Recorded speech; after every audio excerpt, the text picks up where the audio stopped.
Morning everyone, so hopefully this is going to be a quick video. I've been doing several takes trying to articulate some stuff about the Venus energy and this book, which I'm going to talk about in a minute. This little synchronicity that came up for me. And it's just getting confusing and all over the place, so hopefully I can be clear and have some clarity and do this quickly. Here we go, I'm going to try. So for all of you who watched my latest vlog, and if you're listening to this video at a different time, my latest vlog was the late summer 2015 vlog. In that video, I talked quite a bit about the energies going on involving Venus. Venus being retrograde right now, at the time I'm making these videos. Venus and one of the masculine planets, I forget whether it's Mars or Jupiter, doing this dance in the sky, as they always are, and we're coming to this point that only happens every 20 years, and leading up to Mabun, which is when the sun goes into Libra. Libra is governed by Venus, and so there's a lot of interesting energy going on right now, having to do with the divine feminine, divine masculine energy. For me in my life, I'm feeling this, I'm observing it. And and Venus, values and things. And so a little synchronicity that happened was I decided I wanted to work more with Venus-Asian energy and Venus, and I created an altar for, it's a Venus-Asian altar. And then we found this on the side of the road in like a free pile. Mars and Venus in Touch by John Gray. He's a PhD. And I put that on the altar in between the masculine side and the feminine side that I recently created. I recently made these sections to work with the feminine and masculine energy and the warrior energy of wellness, both the feminine warrior and the masculine warrior energy. And I put it right in between, on the Venus altar, in between, some part of it was on the Venus-Asian altar, part of it was on the masculine side of the altar. And I didn't want to read it, but I was bored the other night, which doesn't occur to me too often, but I was bored, and I thought, okay, I'm going to read this. And I started reading it, and I didn't get very far. I'm only a few pages into it, so please understand, I can't, critique this book. I haven't read that much of it. But I'm going to share my observations and my thoughts on what I did read and what came to me. I'm not sure if the book is old paradigm, old relationship paradigm, and it's outdated. It's like an outdated paradigm book. Or if it's just the way it's written, because I haven't got far enough into it.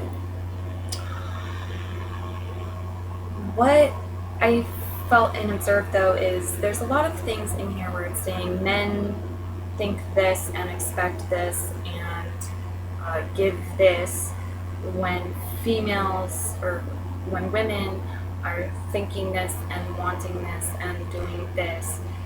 And it aggravated me. I knew it not to be an accurate truth, that it was a generalization, and it bothered me. And then it dawned on me. I was like, you know what? If we were to replace the word men with masculine energy and the word woman with feminine energy, we might have a more accurate portrayal. So it doesn't matter whether you're male or female. It doesn't matter whether you're in a relationship, male, female, female, female, male, male. It does not matter. Every person has both masculine and feminine energy within them. And they're both very different energies, and they both react, respond, think, if you will, differently. And so I'm going to read the rest of the book, maybe. I don't know if I'm going to read it or not, but if I do read the rest of the book, I'm going to read it with that in mind. When I see men, I'm going to replace it with masculine energy. Woman, I'm going to replace it with feminine energy. And so that's my advice on how to read books. Mars and Venus books if you're going to read them. Like I said, I can't critique the book without reading it. It might all be outdated, at least as far as I'm concerned. But it came to me, I was reading it and it was saying men, I forget what the exact thing was, but it was saying that men do something, men think this way, they have this priority, and thus they're expecting this and they do this, and women are doing something else over here. And when I was reading that, I thought to myself, like, no, I remember in the past doing quite a bit of what the men were doing there, thinking like a man, apparently, according to this book, and so forth. And I just think that what's more accurate is maybe that masculine energy behaves that way and feminine energy behaves a different way. And so, like I said, coming back, we all have masculine and feminine energy within us. So we all have these energies that are very different within us and everybody. So when I see a person, regardless of their gender, whether they're male or female, I recognize that I'm around masculine and feminine energy. Like, not that there's two people inside of you, because there's not, but I'm going to put it this way just to make it more clear. It's as if, I have masculine and feminine energy within me, and they're different and they're interacting, and it's kind of like there's two different people in there. And so when I meet somebody else, regardless of their body's gender, they have masculine and feminine energy within them, almost like two other people, and that's interacting.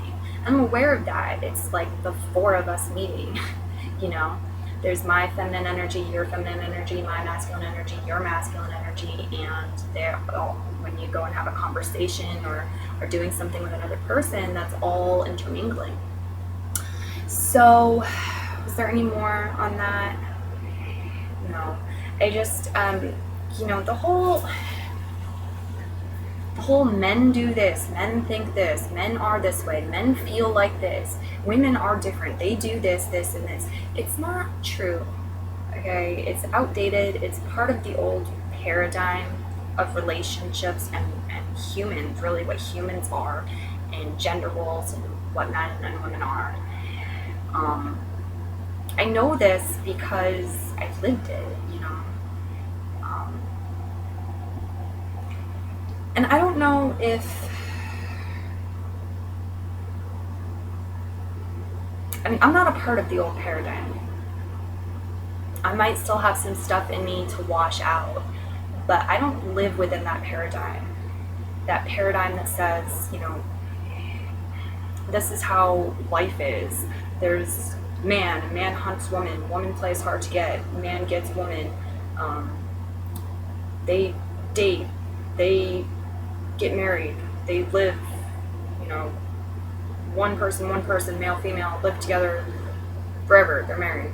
That's that, and men think this way and women think that way, and women do this and men do that, and no, that's not accurate at all. It's very restricted, limited thinking, and it's not true. I don't know if I've ever actually myself lived in that paradigm and been in that paradigm. Let me try to explain. Or if I've just taken on my ancestors' stuff, my ancestors' thought patterns, my ancestors' beliefs, and my ancestors' paradigms in order to transform them. And just transform it. So I have lived in culture where, that's the cultural paradigm, and I'm sure that's affected me. I'm sure I've taken on some of those thoughts and acted in a way that's coming from that old paradigm to an extent. But what I mean is, when I say that, I'm not sure if I've ever actually myself been in that paradigm and lived within that paradigm.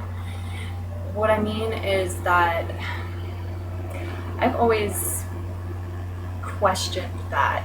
I've always questioned it, pushed it, rebelled against it a little bit, experimented with it, not accepted it as truth, not felt it to be truth or the whole truth. You know, what I just talked about, that paradigm of male, hunt female, play hard to get together, you know, relationship, two people, male, female, and that's it. And also, men think this way, behave this way, feel this way, do this way, react this way, are totally different. And women this, that. I don't really think that there is like the differences, the emotional differences and so forth of men and women. I think it's the masculine energy and the feminine energy, which both sexes have both of the in them, the masculine and the feminine energy. And then questions come up like, how much of the way we are, our thoughts, the way we process feelings and our reactions and responses and priorities and things like that, and roles that we take on, and what we're comfortable with, and all of it, how much of that is programmed? Like, how much of that is programmed, culturally programmed into us? And we believe that's the way we are, the way that we respond, the way that we think, the way that we're different, that we're more talkative, etc. How much of it is just taught to us? You know? So it brings up that question. And it brings up a lot of assumptions about what a man is, what a woman is. I don't really think that it's that way. You know, I think it's about the masculine and the feminine energy. It's about what is divine masculine energy, what is divine feminine energy. They're both within you, and how well are they harmonized? It's I'm getting complicated. I'm seeing like little abstract data type 10001 type things, but I'm not trying to talk about something complicated. I'm just finding it this season to delve into this type of stuff, and I'm hoping I'm encouraging some people to step outside of that box as well and think about it, because it really does. It makes me shudder and it makes me cringe when people say, that's how men are. Men do this, women do that. The only reason that's true is because it's our belief system, it's our paradigm, because we're all capable of all this stuff. I mean, you let go of the whole men this, women this, and just look at it. We're all humans, period. We're all humans. We have that female or masculine bodies, but beyond that, it's how our energies are arranging themselves and how we're relating to other people. If not totally, then to a very large extent, I feel. It's my perspective. However, I do feel like culturally, and in different cultures as well, I think it's like a time thing, a time era thing, various eras. For a long time, we've been told and taught to take on certain things and to behave certain ways and to arrange thoughts and things in certain ways, and it's been labeled woman, girly, feminine, and then it's been labeled like manly, masculine, man, etc.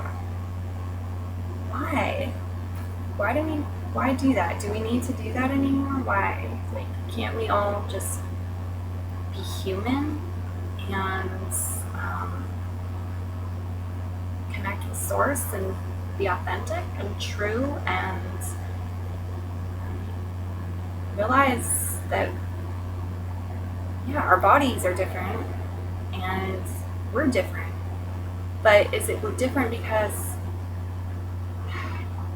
a lot of the time, beyond the physical body, is it different because man, woman, or is it different because we're different individual humans? And that's how, I don't know.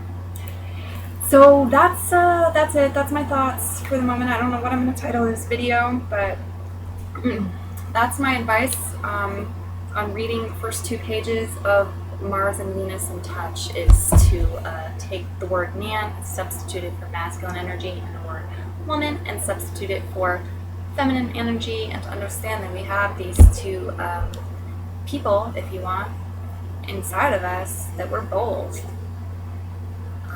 We have both energies. So please leave any thoughts and comments that you'd like to. Please don't troll my page, but please do feel free to reach out, communicate, and I want to say all your likes have been really appreciated, all of your comments have been really appreciated, all of these have been really appreciated, and I hope everyone is well. So, Merry part and merry meet again.